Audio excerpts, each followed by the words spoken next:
In this lesson, I will finally get around to talking about the hardware needed to run the Seismic Terrain Explorer. I started talking about the subject 2 lessons ago, but I decided that since the Explorer is so intimately tied to the graphic card, that I would expand the subject and talk about why the Explorer is so graphics intensive.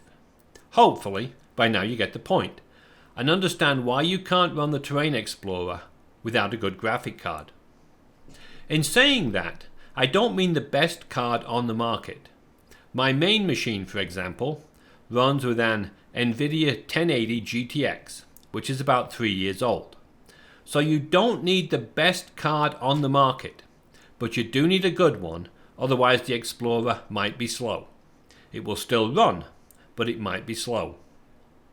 So in this lesson, we'll get back to what is required, and specifically, I will talk about why it requires an NVIDIA graphic card. That is a different subject, because NVIDIA isn't the only company that makes good graphic cards. ATI, for example, also produces high-end graphic cards, and if the Explorer only used the GPU for graphics, then ATI would be fine. But as I'll show you, we don't just use the graphic card for rendering, we also use it for processing and accessing data, and for that we use an exclusive NVIDIA technology called CUDA. Let me show you one of the things that we use it for. The project that I will use is this one. It is the New Zealand Kerry 3D, located in the Taranaki Basin, and the data is courtesy of the New Zealand government. I'm using this example because I have 2 different versions of the 3D. The first is this one, the raw migration, and the second is this one, the semblance. What I will do is put them together in a rather unique way and show you how we can animate through this display using subsampling. The first thing I want to show you is just what I talked about, subsampling. This is a time slice starting at, I believe, 856 milliseconds. Normally, if we animated through this volume, we would animate at the sample interval or greater, which in this case is 4 milliseconds. I'll do that now. As you can see, the animation is jerky, and I think it leaves a lot of information behind. One of the points I make about sampling is that all we think about is capturing the required frequencies and wave numbers. What we never think about is how to reconstruct the wave field, or even how to best animate through it. In this case, I'm going to animate through the 3D at 1 millisecond.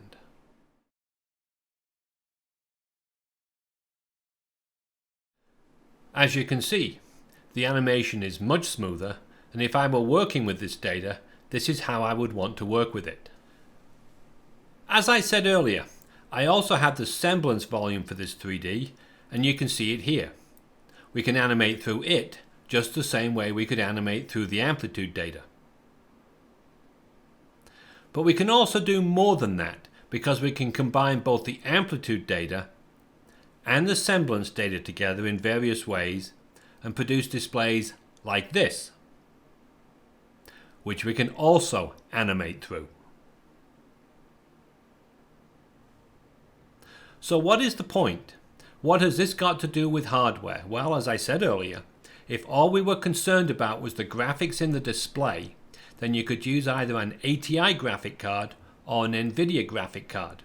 But what I have just shown you is a subsample animation through 2 large seismic volumes, the amplitude and the semblance, in real time.